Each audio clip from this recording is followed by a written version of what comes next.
Mic पे तरुण, साईं की कहानी, शिरडी से संसार तक। मैं साईं चरित्र पर पूर्ण रूप से अर्पण हूँ और मैं 5 घर में भिक्षा याचना करता हूँ। उसके बाद अपने देवा को बोलता हूँ तो देवा मेरी सब व्यवस्था करते हैं। जब बाबा ने मुझे स्वप्न दिया कि तू गृहस्थ आश्रम में भी रहकर अगर त्याग की भावना है तो मुझको तू प्राप्त कर सकता है। क्या बात गया क्या बात। गुरुवार को लड़की देखा, गुरुवार को मेरा शादी हुआ और मेरे तीनों बच्चे गुरुवार के दिन हुए।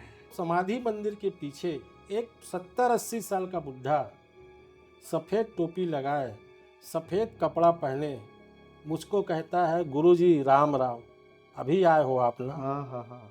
मैं तत्काल समझ गया कि ये कोई कि और मेरा गुरु मेरी प्रतीक्षा कर रहा है।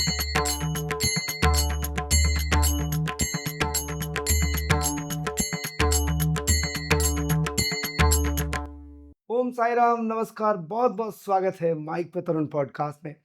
और आज माइक पे तरुण पॉडकास्ट जयपुर में स्टूडियो से नहीं है, ना ही ऑनलाइन किसी को हमने लिया है।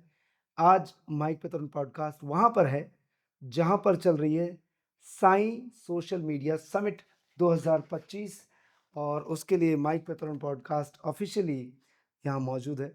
और यहाँ बहुत सारे साईं भक्त, साईं डिवोटीज़ जो सोशल मीडिया के लिए काम कर रहे हैं और उनका एक ही ध्येय है, साईं राम, सबका मालिक एक।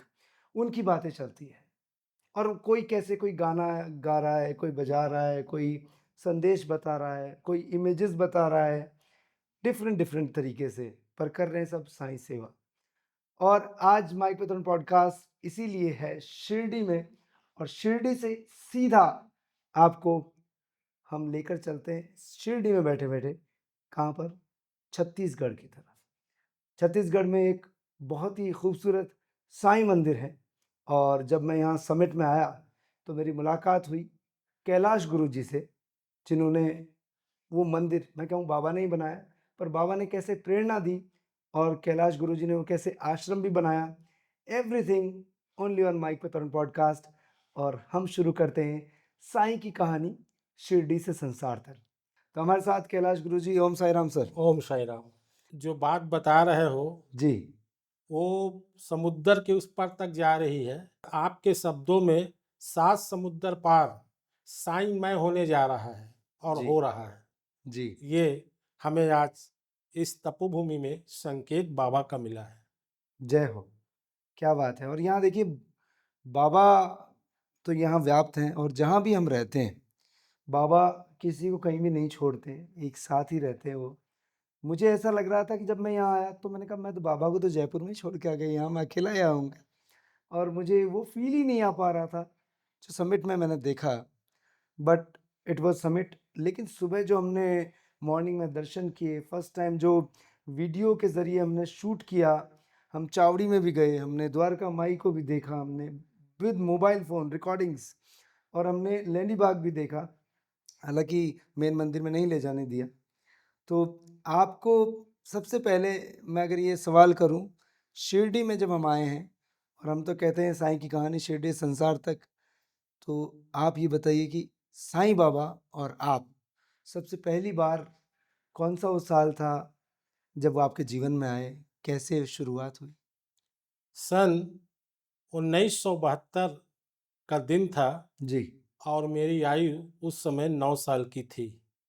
और मुझे साईं बाबा ने स्वप्न दिया कि इस आदिवासी बेल्ट पर तुम मेरे आश्रम की स्थापना करो, मैं तुम्हारे साथ में हूँ। तब मैं नगर के बुद्धिजीवी लोगों को बताया। बताने के बाद उन्होंने मुझे सुझाव दिया कि श्री साईं बाबा सेवा आश्रम हूबहू शिरडी धाम को पंजीकृत संस्था पहले कराया जाए। फिर एक दानदाता ने 2 एकड़ जमीन को इस आश्रम के लिए दान दिया और इस आश्रम का कार्य का श्री गणेश 15 अक्टूबर 1972 को बाबा की पुण्यतिथि पर हो उल्लास के साथ श्री गणेश हुआ। क्या बात है। सब साईं की कृपा है। जी, 15 अक्टूबर अपने आप में एक बहुत बड़ा दिन होता है और उस दिन मेरा जन्मदिन होना मुझे बड़े खुशी की बात लगती है, पर कभी-कभी दुःख भी लगता है कैलाश गुरुजी। तो मुझे ऐसा फ़ील होता है कि मैं मेरा बर्थडे मनाऊँ ही क्यों? कई बार ऐसा लगता है। नहीं, जन्मदिन एक उपहार है, साईं का संदेश है और साईं ने सबके कल्याण के लिए अनेक शब्दों में अपने भक्तों को शुभ आशीर्वाद दिया है। आप दुख को जब मुंह से वाणी से निकाल दीजिए, हो उल्लास के साथ जो कर्म कर रहे हैं उसे करिए। साईं आपकी जरूर मदद करेगा और आज भी कर रहा है। जी, बाबा सबकी मदद करते हैं। आपको कब पहली बार कोई एहसास हुआ या कोई अनुभव हुआ, जो आज आप यहाँ बताना चाहें माइक पे तरुण पॉडकास्ट में? मेरे साथ श्री साईं बाबा का बहुत चमत्कार हुआ, जी, क्योंकि मैं जहाँ से हूँ वो छत्तीसगढ़ है, बिलासपुर जिला है और आदिवासी बेल्ट है। बाबा ने मुझे प्रेरणा दिया कि तुम आश्रम की स्थापना करो, और जब आश्रम के लिए मैं लगा तो मुझे इतनी तकलीफ पड़ी कि लोग इतनी आलोचना किए साईनाथ बाबा की कि मेरे तक को लोग मिसगाइड करने के लिए पीछे नहीं हटे। हुँ, मैंने उन्हें कहा कि मैं एक गुरु को माना हूँ, चाहे मुझे बर्बाद करे, चाहे मुझे आगे बढ़ाए, चाहे मेरे साथ कुछ भी करे, उसको नहीं छोड़ूंगा। तब कुछ बुद्धिजीवियों से मिलकर आश्रम के भूमध्य मार्ग में एक लकड़ी की द्वारका माई की कुटी का वहाँ पर निर्माण किया गया। वहाँ पर अखंड धुनी, अखंड जोत जलाया गया और वहीं पर से साईं बाबा का संचालन, मार्गदर्शन मुझे प्राप्त हुआ। मुझे साईं बाबा का स्वप्न था कि इसको तुमको शिरडी धाम बनाना है। मैंने प्रयास किया, मगर साईं बाबा की ऐसी महिमा मैंने उस बचपन में आयु में देखा कि बाबा ने किसी को प्रेरणा दिया, चावड़ी का निर्माण करा दिया। वाह, वाह! बाबा ने किसी को प्रेरणा दिया, नीम वृक्ष गुरु स्थान का निर्माण करवा दिया। बाबा ने किसी को प्रेरणा दिया, साठेवाड़ा भवन का निर्माण करवा दिया। क्या बात है! बाबा ने किसी को प्रेरणा दिया, मारुति हनुमान जी की स्थापना करा दिया। बाबा जी ने किसी को प्रेरणा दिया, शनि देव महाराज की स्थापना करवा दिया। बाबा ने किसी को प्रेरणा दिया, समाधि मंदिर और प्रतिमा को भी लाके वहां स्थापित कर दिया। तब एक दिन क्या हुआ, साईं बाबा प्रत्यक्ष साउथ के पोशाक पर काली दाढ़ी चिमटा लिए आश्रम में आए और चावड़ी में बैठे थे। लोगों से पूछे, गुरुजी कहाँ हैं? बोले गुरुजी कहीं पर भिक्षा मांगने गए हुए हैं। तब उस साधु बाबा ने कहा कि मुझे केवल 4 रोटी खाना है, मेरे को भोजन कराओ। भक्तों ने भोजन कराया और उन्होंने आशीर्वाद दिया, इस काम में साईं बाबा हमेशा सदैव प्रत्यक्ष अप्रत्यक्ष यहाँ आते रहेंगे और भक्तों का कल्याण करते रहेंगे। तब से आज तक मैं साईं चरित्र पर पूर्ण रूप से अर्पण हूँ और मैं 5 घर में भिक्षा याचना करता हूँ। उसके बाद अपने देवा को बोलता हूँ तो देवा मेरी सब व्यवस्था करते हैं। जैसे साल में एक दिन हम राम जन्म महोत्सव पर्व मनाते हैं, इस पर्व में हम 5 घर भिक्षा मांगने जाते हैं और झोली में हमें केवल 5,000 रुपये आता है। फिर समिति वालों को आदेश देता हूँ कि आप व्यवस्था संभालिए, साईं बाबा सब व्यवस्था करेंगे। 3 दिन के अंदर में साईं बाबा का ऐसा चक्र चलता है कि कोई पानी की व्यवस्था, कोई चावल की व्यवस्था, कोई सब्जी की व्यवस्था, कोई बाजा की व्यवस्था, कोई पंडित की व्यवस्था आदि व्यवस्था संपन्न हो जाता है। और आज की तारीख में 40-50 हजार लोग बाबा का प्रसाद प्राप्त करने आते हैं। उसके बाद भी बाबा का प्रसाद वहाँ बच जाता है। ये तो साईं की महिमा है देखिए। और हर महापुरुष, हर संत की ये है कि एक बार उनको कह दिया कि बाबा ये भंडारा ये आपका है, तो उसको ढक दो, वो कभी खत्म नहीं होता। तो जैसा आपने कहा कि आप गुरुचरित, साईं चरित की बात कर रहे थे, तो यहाँ अब बात कर लेते हैं श्री साईं सचरित्र की। जिस तरीके से बाबा ने बहुत से लोगों को उसमें अनुभव दिए, कई अलग-अलग लोगों के उसमें अनुभव हैं, जो उस वक़्त थे। और वो अनुभव आज भी हो रहे हैं। आपको इतनी दूर, शिरडी से दूर, वहाँ छत्तीसगढ़ में अनुभव दिया, 9 साल की उम्र से ये सब कुछ सिलसिला चला आया। आप जिस तरीके से बता रहे थे, मैं उसको ड्रीम करता जा रहा था, सोचता जा रहा था कि कैसे हुआ होगा, क्या कोई कोई पानी की व्यवस्था कर रहा है, कोई क्या। हनुमान जी का भी मंदिर बनवाया। जैसे श्री साईं नाथ का जो यहाँ संस्थान का जो मंदिर है, वहाँ पर भी हनुमान जी के ही पहले दर्शन करवाए गए हमें, क्योंकि हनुमान जी के अवतार हैं, और ये श्रीपाद श्री वल्लभ में भी ये अंकित है। तो आप थोड़ा इस पर और प्रकाश डालें। कुछ बाबा को लोग अलग अलग तरीके से फील करते हैं। बाबा की एक आरती है, आरती साईं गुरुवर की, राम कृष्ण हनुमान रूप में दे दर्शन जानत जो मन में। मैंने राम जन्म महोत्सव में जब साईं बाबा का प्रिय पर्व का कार्यक्रम हो उल्लास साथ मनाता हूँ, तो वहाँ पर जब मैं साईं बाबा को देखता हूँ तो कभी बाबा राम बन के मेरे को दिखते हैं और कभी हनुमान जी साक्षात बन के बाबा काम का संचालन करते हैं। यानी ये मुझे महसूस हो गया कि आप अपने गुरु को जिस रूप में देखोगे, उस रूप में गुरु 7 समुद्र पार भी आपके पास आ जाएगा और आपके सारे संकट कष्ट दूर कर देगा। जी, ये साक्षात प्रमाण है। आपने कहा साईं चरित्र का, मैं उन सभी भाइयों बहनों को बताना चाहता हूँ आपके माध्यम से, जो अपने घर में साईं बाबा के चरित्र को पढ़ते हैं, जो आज बहुत से चरित्र लेके जा रहे हैं, केवल आप कुछ मत करिए, उस चरित्र को अपने जीवन में उतारिए। जब अपने जीवन में उतारोगे तो कोई भी ऐसा काम नहीं है जो आपका नहीं बनेगा, हर काम बनेगा, बशर्ते श्रद्धा, सबरी, विश्वास आपके घट घट में रहे।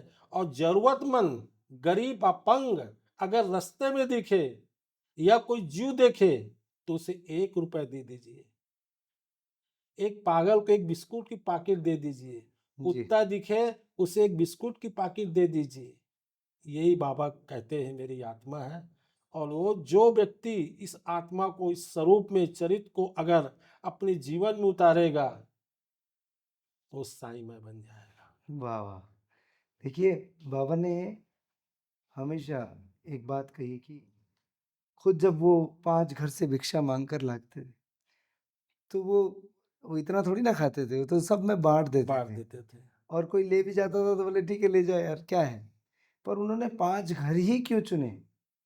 वो 5 घर कितने भाग्यशाली हैं जिनसे बाबा ने, और वो आज भी शिरडी में हैं, और हम शिरडी की इस पावन धरती पर हैं आज, यहीं से पॉडकास्ट हो रहा है। तो बड़ा हमें भी एक गूज बम्स आते हैं कि वो कैसे लोग रहे होंगे।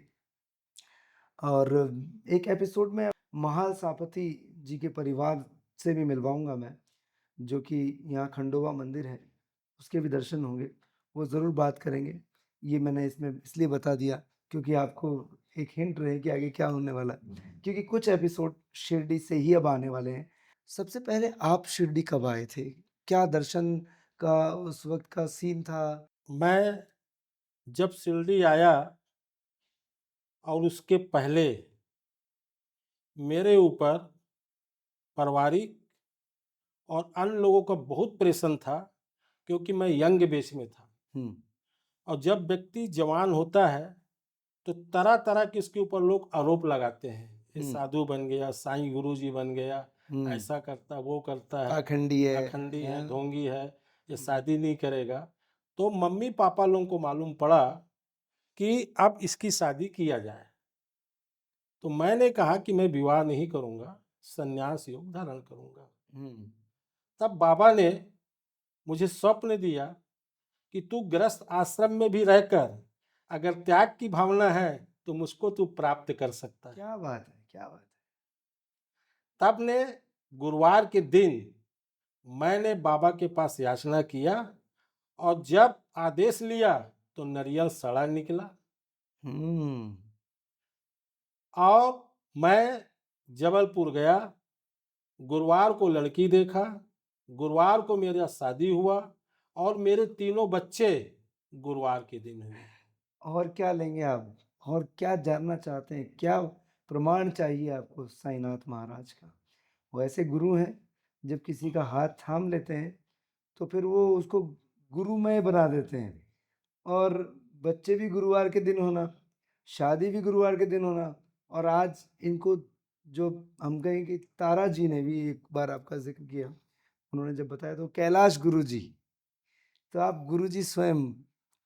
और उसके बाद मैं जब 87 को परिवार से ही शिरडी में आया तो समाधि मंदिर के पीछे एक 70-80 साल का बुढ़ा सफेद टोपी लगाए, सफेद कपड़ा पहने मुझको कहता है, गुरुजी राम राम, अभी आए हो आप ना। हाँ हाँ हाँ, मैं तत्काल समझ गया कि ये कोई ये और मेरा गुरु मेरी प्रतीक्षा कर रहा है। वाह वाह वाह। और जब मैं संस्थान में रुका हम्म तो संस्थान की जो बड़ी फोटो लगी थी हम्म, वो फोटो मुझे साक्षात गुरु का दर्शन दे रही थी। वाह। और जब मैं समाधि मंदिर गया बाबा को पूजा करने तो यहाँ के पुजारी ने मुझे ऊपर बुलवाया हम्म, और बाबा को साल मैंने पहनाया। आह आह, ये जब तक आपके भाग्य में ना हो ना, या बाबा ना चाहें, तब तक ये हो नहीं सकता। बाबा के ड्रेसेस हैं, उसके लिए भी लोग तरसते हैं कि ये कहीं से मिल जाए हमें।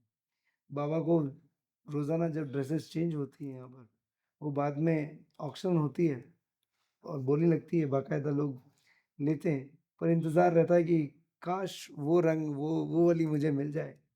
ये मेरे साथ हुआ, मैंने जो चाहा वो मुझे मिला, और मैं लेने भी नहीं आया, वो खुद मेरे तक पहुंची। इसका भी एक बहुत बड़ा वृतांत है, मैं किसी दिन जब मैं खुद अपने बारे में बता रहूँगा तब बताऊँगा। तो मैं तो बहुत चीज़ें ऐसी जो फील करता हूँ ना, मुझे इनके पार कुछ नज़र ही नहीं आता। ना, लोग कहते हैं कि साईं नज़र रहम करना, बच्चों का पालन करना। तो मेरी नज़रें तो जहाँ तक जाती है वही दिखते, तो वो तो खुद ही कर रहे हैं, किसी को कहने की ज़रूरत ही कहाँ है। बस ये है कि जिस दिन हमने अपना दिल में दया और धर्म रख लिया ना, उस दिन बाबा अपने अंदर आ गए। आ गए। और जिसने बाबा को नहीं समझा, वो अज्ञानी है, मूर्ख है। और ऐसे मूर्ख कई हैं, आपको भी मिलते होंगे। कुछ इस बारे में कुछ कहना चाहेंगे? आपको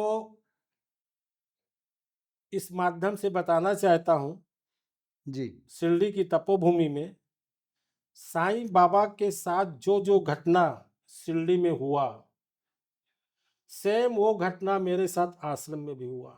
तो क्यों ना ये हमारे कैमरे पे सामने आप बताइए हमारे दर्शकों को कि क्या हुआ था, वहाँ देखकर बताइए। मैं जिन लोगों को अच्छी ज्ञान शिक्षा देता था कि तुम्हारा कोई कष्ट हो आश्रम में आओ, तो जैसे द्वार के बाहर रुकते थे तो कोई ना कोई व्यक्ति इनको भड़का देता था और वो वहां से चल देते थे। मेरी यंग बैच में पोशाक देख के लोगों को जलन हो गया। उन्होंने एक दो लड़कियों को तैयार करके मेरी चरित्र हत्या करने के लिए आश्रम में भेजा। ओह! जब मैं द्वारका माई में आराम कर रहा था तो मेरा सेवक कहा, उसका नाम था पुरुषोत्तम दास मानिकपुरी, गुरु जी के पास मत जाओ, मैं गुरु जी को ही बुलाता हूँ। तब मैं बाबा को बोला, बाबा मैं जा रहा हूँ। तो बाबा ने मुझे आदेश दिया, इनको काम में जरूर रखना है, परंतु तुम उनको बताना। जब उनके पास मैं गया, वो दोनों लड़कियां मेरे को देखते रहे। देखने के बाद मेरे चरणों में गिर गए, बोले गुरु जी, फलाना सेठ ने आपकी चरित्र हत्या के लिए हमको तैयार किया था पैसा देके कि साईं साईं में पागल है, इसकी लीला को समाप्त कर दीजिए। ये घटना मेरे साथ हुआ।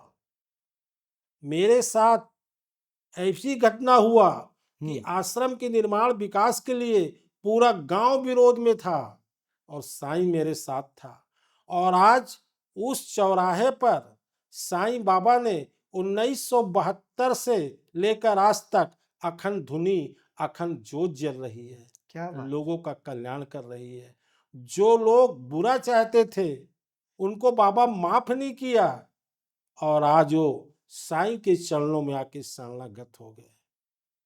मेरे भाइयों बहनों, दिल में संभाल लो साईं को, पैसे के पीछे मत दौड़ो, कर्म करो। मैं ऐसे बेल्ट में मुझको गुरु जी ने आश्रम की स्थापना किया है कि इस कलयुग में साक्षात प्रत्यक्ष चमत्कार बता रहा हूं कि जैसा शिरडी है वैसी वो शिरडी का धाम है। ऐसा मैंने आपको बताऊं, यहाँ पर कैलाश, मैंने श्याम जी से बात की थी। चेन्नई में मंदिर है, ठीक है, उस मंदिर का भी ऐसा ही सीन है जो आप बता रहे हैं। कैसे उनसे बाबा ने मंदिर की प्रेरणा करवाई, पैसे भी नहीं थे, कुछ नहीं था, नौकरी। बोले मैं पत्नी के सामने बैठ के बोला, हम सोचते थे कि होगा कैसे। जो पिताजी ने उनको जमीन दी कि भाई ये तू अपना घर बना ले, बोले नहीं मैं इसमें साईं का मंदिर बनाऊंगा, मुझे मेरा घर नहीं चाहिए। बोले मैंने मेरे पे कभी ध्यान नहीं दिया। तो बातें यही चीज़ है कि जब मंदिर बनाने की बाबा प्रेरणा देते हैं ना, तो वो किसी किसी विरले को ही देते हैं। और जब देते हैं तो फिर सारा इंतजाम भी, क्योंकि कर तो वही रहे हैं ना, तो फिर डरने की जरूरत नहीं होती है। तो जब आपके पास में जब मन में ख्याल आया था, तो 2 एकड़ जमीन मिलना कितना बड़ा इशू होता है। कोई किसी को 1 इंच जमीन ना दे, वो कैसे आपको बाबा ने कैसे दिलवाई? बाबा ने उस जमीन को दान के द्वारा आश्रम के नाम में हमने उसको अधीन किया और उस समय लेबर पेमेंट था 4 रुपए 5 रुपए। मैंने बैला गाड़ी करके तालाब में जो बेशरम होता है उसको लाके उसकी पूरा घेराबंदी करवाया था कि लोग अतिक्रमण ना कर पाए। अगर ऐसा नहीं कराया होता तो आज वो धाम का स्वरूप भी वहां पर नहीं बनता। अब रहा, आपने कहा कि साईं बाबा आखिर 5 घर भिक्षा क्यों क्यों मांगते? मांगते? साधु चरित सुकपासु, सच्चा संत उसको कहते हैं जो कपास के समान स्वच्छ रहे, पवित्र रहे। हाँ, उसको माया धन दौलत की कोई जरूरत नहीं होती है। वह केवल 5 घर भिक्षा मांगने जाता है, स्वयं पाता है और लोगों को देता है कि मालिक तुम्हारा भला करे। आनंद। इसी शिरडी में एक परिवार था जिसकी पत्नी का नाम था सुशीला, और जब बाबा उसके घर भिक्षा मांगने जाते थे तो एक दिन सुशीला बहन भिक्षा देते देते स्लिप खा गई और गिर गई। पैर उसका फ्रैक्चर हो गया, 4 पाई में सो गई। पति ने बहुत इलाज कराया मगर उठने में असमर्थ हो गई। मगर बाबा का तो कर्तव्य था 5 घर भिक्षा मांगने। बाबा एक दिन फिर जब उसके घर में गया भिक्षा मांगने तो उसके पति ने बाबा का बहुत अपमान किया। तब वहां के कुछ भाऊ लोग बोले कि भाऊ आप साईं बाबा को भिक्षा दो चाहे मत दो, मगर इस प्रकार का कटु अपमान हमारे साईं के साथ मत करो। इतने में फिर बाबा एक दिन भिक्षा मांगने गए। ओ माँ, मैं तेरे दरवाजे में आया हूं, मुझे भिक्षा दे। सुशीला बहन तड़प रही थी, अपने छोटे बेटे को बुलाई, बोली बेटा चावल दाल सब्जी पैसा रख ले, जा मेरा साईं आया है, उसकी झोली में डाल के आ जा। उस बालक ने जैसी बाबा की झोली पर वो सीधा को डाला है, चमत्कार ये हुआ, इस शिरडी की पावन धरती पर बता रहा हूं कि जैसी दान उसका बाबा की झोली में गया, सुशीला उठ के बैठ गई, स्वस्थ हो गई। पति साईं बाबा के चरणों में अर्पण हो गया। बोले प्रभु तुम साक्षात भगवान हो, मुझसे जो कुछ गलती हुआ हो क्षमा करो। दान अगर सच्चे मन से कर रहे हो तो ये बाबा का उसका चमत्कार मिलता है। ये अनुभव हमने 5 घर की भिक्षा में पाया और आज तक हम जो भी काम करते हैं आश्रम में केवल 5 घर जाते हैं, मिले तो भला ना मिले तो भला, बशर्ते हमने एक अनुभव और पाया आश्रम में। महाधीराज योगीराज अनंत कोटि शिरडीपति साईनाथ महाराज, ये भी किसी से कम नहीं है। ये उसी से दान लेता है जिसका 72 जन्मों का संबंध उसके साथ रहता है। जो सच्चा कमाई करता है तो बहुत बड़ा करोड़पति है। तेरे पास हमको प्रेरित नहीं करेगा बाबा कि जा उसका धन ला, मेरे धाम में लगा। ये आज तक मैं चमत्कार देखा हूं और पा रहा हूं। जी, ये चमत्कार जो आपने देखा है, जो आपने फील किया है, जो बता रहे हैं, तो जो हम आपसे बातें कर रहे हैं, ये बहुत ही ऐसे गूज बम्स लाने वाली भी लग रही हैं, और बहुत सारी फीलिंग्स कैमरे के उस पार जो देख रहे हैं उन्हें भी है। आपको जो इतनी फीलिंग्स होती हैं, कभी ऐसा भी हुआ कि बाबा ने किसी काम करने से रोक दिया हो, सपने में आकर कहा हो नहीं नहीं ये नहीं करना, जैसे वो रुई का सौदा था ना श्री साईं सच्चरित्र में। एक घटना हुआ कि एक विद्युत मंडल में अधिकारी था, हम्म उनके पास से डोनेशन करीब 1100 रुपए लेके आया। हम्म जब मैं द्वारका माई में बाबा के चरणों में रखा तो बाबा बोले इसको वापस कर दे, हम्म मुझे नहीं चाहिए। क्यों? इसमें श्रद्धा विश्वास नहीं है। जब वो पैसा मैं श्रीमान को वापस किया तो श्रीमान बहुत रो रहा था। कि बाबा ने एक्सेप्ट नहीं किया। क्यों इसने किया? तब मैंने कहा सर इसको आप समझो, इसका रहस्य क्या है।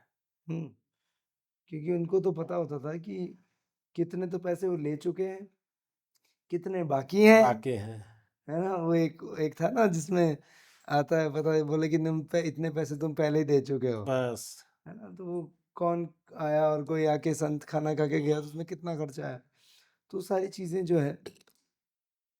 श्री साईं सच्चरित्र की थोड़ी सी बात करूं तो क्या पारायण का जो एक वो होता है, दुनिया में लोग बहुत से पारायण ग्रुप चलाते हैं, और जैसा कि पूजा जी ने शुरू किया था, पूजा गर्ग ने, और वो पुणे में रहती हैं, उनको भी एक दिन हम पॉडकास्ट पर लेके आएंगे। हमारी बात भी हुई थी, पर वो किसी कारण से जयपुर आई थी, फिर खाटू श्याम जी गई थी, लेकिन उनका कोई फ्लाइट का टाइमिंग कुछ ऐसा इशू हो गया था कि वो नहीं कर पाई थी। तो श्री साईं सच्चरित्र पढ़ने का आखिर लाभ क्या है, जो नहीं देखा आज तक, जिसने नहीं सुना। हमने इसकी ऑडियो बुक भी बनाई है, श्री साईं सच्चरित्र 7-8 साल पहले बनाई थी। उसका रस जो है ना मुझे आज भी आता है, मैं खुद सुनता हूँ तो भी आता है। तो अगर आप सुनना चाहें तो नीचे लिंक है और डिस्क्रिप्शन बॉक्स में भी है, आप ऑडियो बुक वहाँ से सुन सकते हैं। और अभी उसकी बात सुनते हैं कि उसको सुनना या उसको पढ़ना कितना इम्पोर्टेंट है। देखिए, एक कहावत है कि मन चंगा तो कठौती में कठौती में गंगा। साईं चरित्र का प्राण का विधान जो चरित्र में लिखा है, आज से 30 साल पहले लोग जो शिरडी में आते थे वो पहले कोपर गांव जाते थे, गोदावरी का स्नान करते थे, उसके बाद बाबा का दर्शन करने आते करते थे। थे। तो साईं चरित्र का प्राण कोई पवित्र नदी में स्नान करके आप चाहे 15 दिन का संकल्प करिए, चाहे 1 महीने का करिए, चाहे 2 महीने करिए, एक दीपक जला के अपनी भावनाओं को लेकर बाबा की फोटो के समक्ष अगर पारायण करते हैं तो साईं बाबा ऐसे प्रसन्न हो जाएंगे कि आपको बोलना नहीं पड़ेगा और सारा काम आपका मंगल ही मंगल हो जाएगा।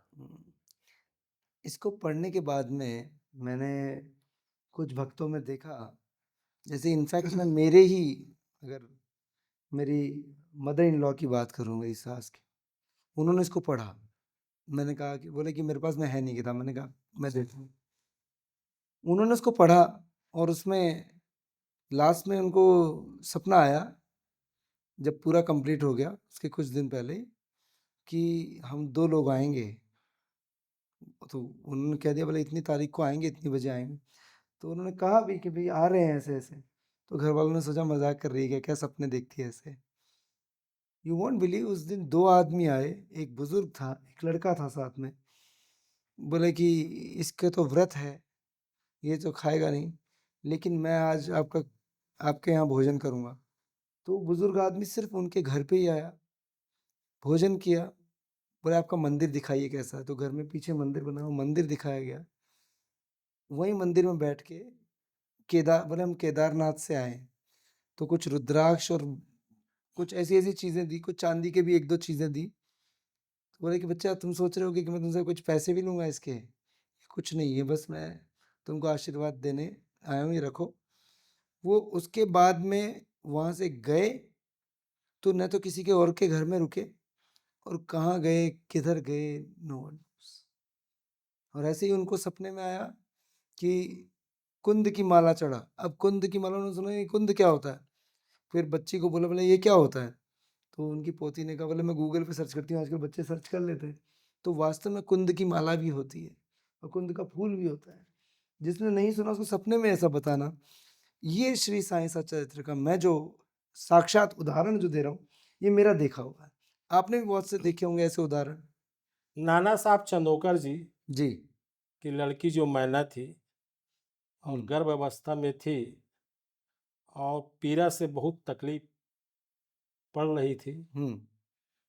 तब बाबा ने छंदम के भेष में टांगा में बैठकर उसके दरवाजे तक गए और भभूति दे के आ गए। हम्म।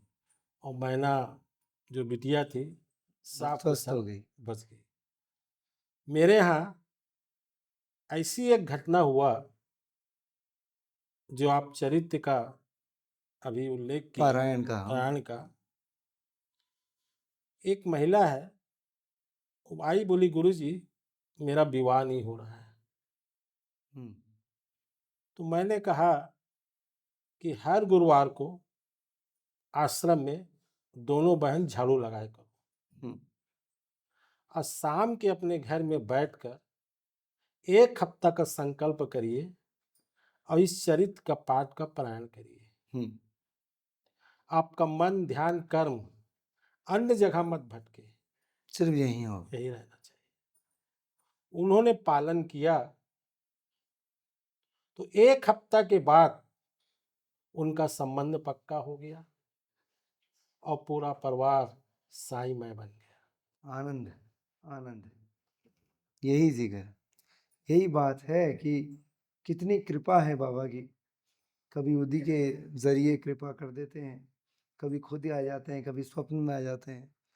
वो बैठे बैठे आपके काम बना देते हैं। और बस सबसे पहली बात है कि श्रद्धा होनी चाहिए और सब्र होना चाहिए, पेशेंस चाहिए कि भाई ये नहीं बस हाथों हाथ सरसों नहीं उगानी है, पेशेंस।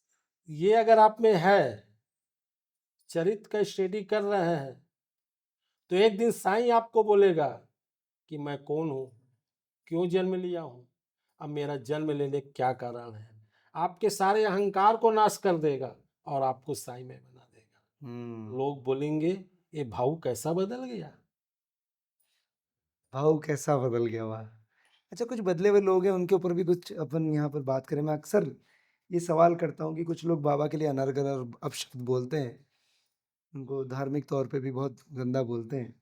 हालांकि अलग अलग एपिसोड्स में हम कई चीज़ें और क्लियर करते जाएंगे, पर मैंने पहले भी कहा, हमेशा कहता हूँ कि दत्तात्रेय और हनुमान जी के अवतार हैं, तो इसमें कोई शक नहीं है। और शक हो भी तो भाई चमत्कार को नमस्कार है। धर्म किसी भी महापुरुष का, किसी संत का नहीं होता, वो सिर्फ समाज के कल्याण के लिए आता है।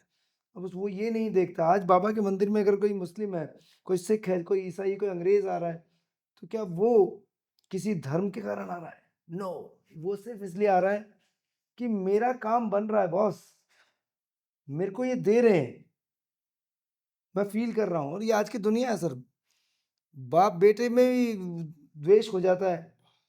बेटे को नहीं रखते हैं लोग, बाप को नहीं रखते हैं, माँ को नहीं रखते हैं कई बार, भले ये किसी काम के नहीं है। तो ऐसी कलयुग में चमत्कार को नमस्कार है साक्षात। और ये चमत्कार मैं आपको बता रहा हूँ, ये श्री साईं सचरित्र के पारायण मात्र से ही आप देखने लग जाते हैं। जो बताया पंडित जी ने, गुरु जी ने, कि क्या पारायण करिए, संकल्प लीजिए, आनंद देखिए फिर आप। और नहीं कर सकते, नहीं देख सकते, नहीं पढ़ना आता या नहीं मिल पा रही, तो मैं फिर कहता हूँ कि ऑडियो बुक सुनने मात्र से, ये कलयुग में तो ये कहा है कि आप सिर्फ भगवान का नाम कथा सुन लेते हो तो ही आपका कल्याण हो जाता है। तो आप सुन भी सकते हैं, कोई ज्यादा नहीं। कार में चलिए तो सुन लीजिए, गानों की जगह सुन सकते हैं। ये तो जितना कान में जाए उतना, जैसे कहते हैं ना कि जब कहा गया कि हेमाड पंथ ने तो छाछ का एक प्याला ही पिया, किया।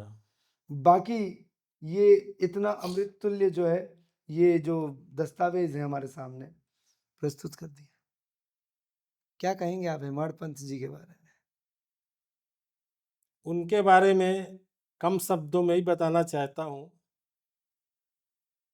कि काशी के मदन मोहन मालवीय जी कहीं जा रहे थे और कोई शख्स ने कहा कि मालवीय जी, मैं 100 ठो आपको गाली दूंगा, आप क्या करोगे? तो मालवीय जी ने कहा कि मैं अपना मुंह खराब नहीं करूंगा।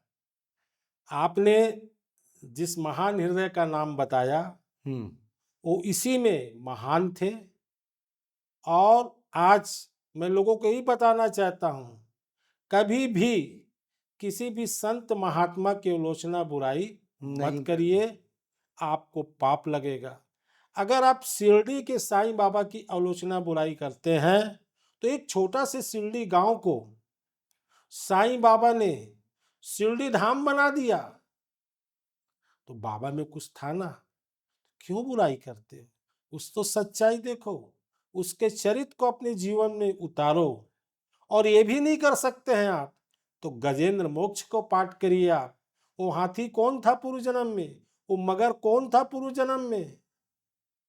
और जब उसने सारी घटनाओं को देखा तो वो जो हाथी था पूर्व जन्म में गजेंद्र राजा था और उसने एक महामंत्र जाप किया था, ओम नमो भगवते वासुदेवाय नमः। एक दिन राजा गजेंद्र की सभा में दुर्वासा ऋषि आए, उन्होंने उनके गले में माला पहनाया और उस राजा ने सामने खड़े हाथी को माला को पहना दिया। उस हाथी ने उस माला को सूंड से निकाल के दुर्वासा ऋषि के सामने पैरों से कूच कूच के नाश कर दिया। दुर्वासा ऋषि ने श्राप दिया कि हे राजन, तूने मेरा अपमान किया है, जा तुझे मैं श्राप देता हूं, तू इसी योनि को प्राप्त करेगा। और वह हाथी योनि को प्राप्त हुआ। हुहू नाम का राक्षस एक दिन अगस्त ऋषि सरोवर में स्नान कर रहे थे और अपनी पत्नी को कहता है कि देखो आज मैं दिखाता हूं चमत्कार इस ऋषि का। अगस्त ऋषि ने जल में सूर्यदेव को अर्पण कर रहे थे। ये जो हुहू राक्षस था ये अंदर अंदर गया और उनके पैर को पकड़ लिया। ऋषि घबरा गया, इस सरोवर में कौन मगर मुझे पकड़ लिया। और खूब देर के बाद जब छोड़ा और अपनी पत्नी के पास बैठकर हंसने लगा, तब अगस्त ऋषि ने श्राप दिया कि जा तू इसी योनि को प्राप्त करेगा। और हो राक्षस मगर योनि को प्राप्त हुआ।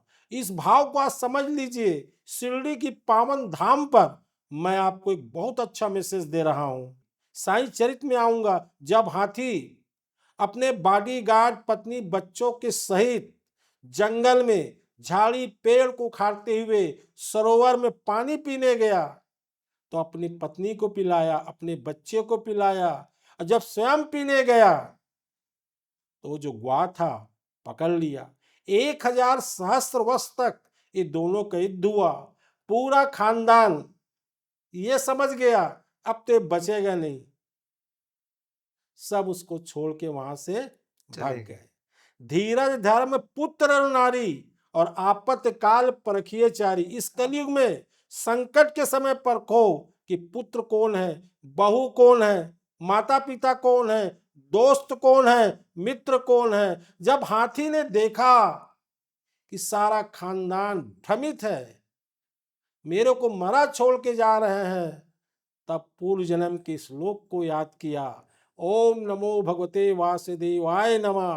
भगवान गरुड़ पर बैठकर उस सरोवर में आए, सुदर्शन चक्र से उसको मुक्ति दिलाए और वह जो मगर है जब मृत्यु को प्राप्त हुआ, उसकी आत्मा भगवान के शरीर में प्रवेश की। हाथी को भगवान ने कहा कि गजराज तू मांग ले, क्या चाहता है। तब गजेंद्र ने कहा, भगवान ये संसार परपंच रूपी है, यहाँ कोई किसी के नहीं होता है, आप ही मेरे सब कुछ है और मैं आपके चरणों में अर्पण हूँ। जय गजेंद्र मोक्ष। साईं ने किसी भक्त को कहा था, गजेंद्र मोक्ष का पाठ करो, सब संकट कष्ट दूर हो जाएगा। इस पावन नगरी में बहुत अच्छे अच्छे भाव जाग रहे हैं। बहुत ही अच्छी बात आपने कही और गजेंद्र मोक्ष के बारे में बताया। तो बाबा ने तो कई बार किसी को ज्ञानेश्वरी का पाठ करने के लिए कहा, किसी को रामचरितमानस का, अलग अलग अलग। एक चीज़ मैं आपको चलते चलते पूछूं, मुझे तारा जी ने बताया था कि ओम साईं शिव शक्ति नमः, ये मंत्र आपने दिया, ये कैसे आपके मन में आया? मुझे सपने में बाबा ने 3 मंत्र दिए थे। जी। एक मंत्र मैंने भक्तों को उजागर कर दिया। श्री राम रक्षा स्रोत का मंत्र बुद्ध ऋषि ने, कौशिक ऋषि ने भगवान राम को दिया था और उसी को मंत्र पढ़ने से भगवान राम ने रावण का नाश किया था।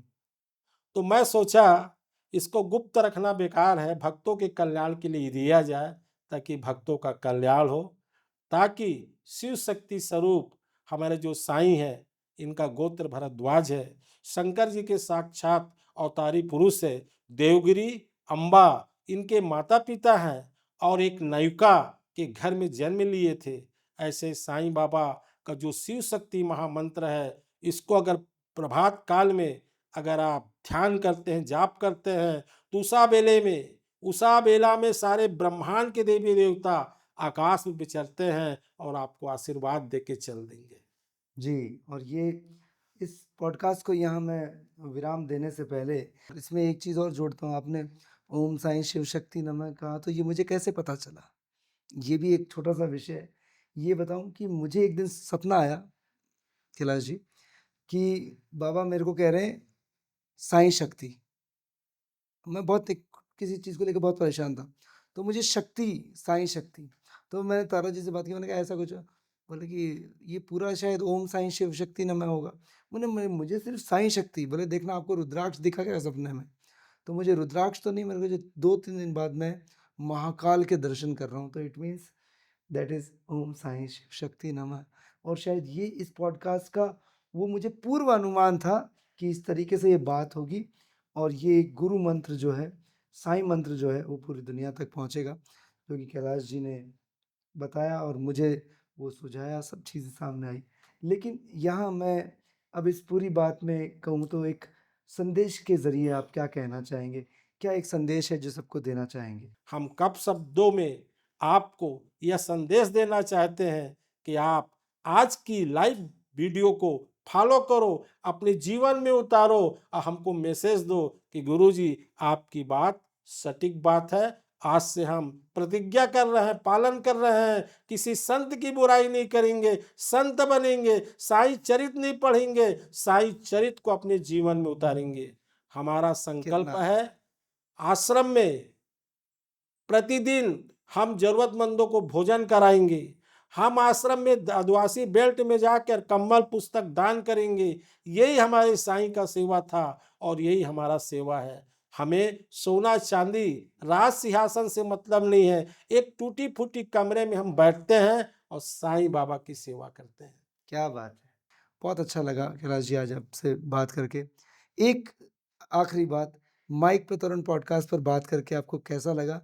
साईं की कहानी शिरडी से संसार तक में क्या अनुभव रहा आज का? मेरे को अनुभव यही लगा कि मैं जब श्रोताओं को सुनाने में बैठा तो रोए रोए में साईं राम हो गए, ब्लड में साईं राम हो गए।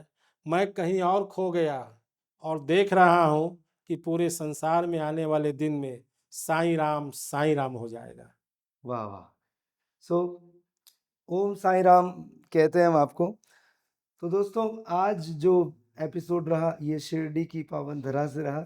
माइक पे तरुण पॉडकास्ट में यूं ही एक से एक बेहतरीन एपिसोड्स आते रहेंगे। साईं की कहानी शिरडी संसार तक चलती रहेगी। अगला एपिसोड फिर साईं की इस नगरी से ही होने वाला है। तो हमारे चैनल को सब्सक्राइब, लाइक एंड शेयर करें। ये मैं ज़्यादा बार बार नहीं कहूँगा, बस इतना कहूँगा कि साईं को मन में बसाएं, श्री साईं सचित्र पढ़ें, और साथ में हमारा एक चैनल है बीवी का टीवी, उसे ज़रूर देखें क्योंकि हम बॉलीवुड की बहुत प्यारी बातें वहाँ करते हैं। अब आज्ञा दीजिए तरुण व्यास को। ओम साई राम। पाओ पाओ पाओ मेरे साईं बाबा, प्रेम प्रसादी पाओ।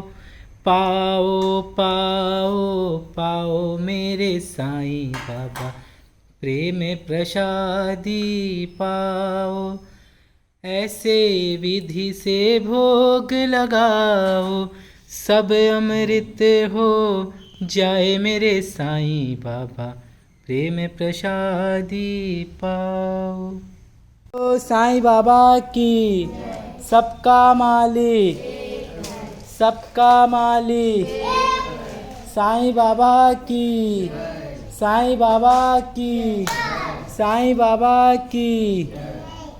बाबा की पुण्यतिथि के उपलक्ष्य पर बाबा की समाधि से बस यही प्रार्थना हम करते हैं, आपके जीवन के कष्टों को साईनाथ महाराज दूर करें और आपके जीवन में खुशियाँ ही खुशियाँ लाएं। बोलिए साईनाथ महाराज की जय। सेवा के लिए बहुत बहुत साधुवाद। ये बाबा की समाधि मंदिर है, ये पूरा कैंपस, और ये नीम वृक्ष गुरु स्थान, ये द्वारिका माई, और ये है साईं बाबा की चावड़ी, लेडी बाग उद्यान। यहाँ पर हनुमान जी मंदिर है, संकट मोचन, और साथ में शनि सिंगनापुर के तर्ज पर शनि महाराज विराजित हैं। ये शनि महाराज विराजित हैं। और ये बाबा की द्वारका माई है, अंदर का सीन ये आप देख सकते हैं। बाबा की अखंड धुनी जल रही है, और ये बाबा की चक्की, बाबा के बर्तन, ये बाबा बैठे हुए हैं। ये बाबा की अखंड ज्योत जल रही है, ये चक्की है, और ये बाबा की अखंड धुनी जल रही है।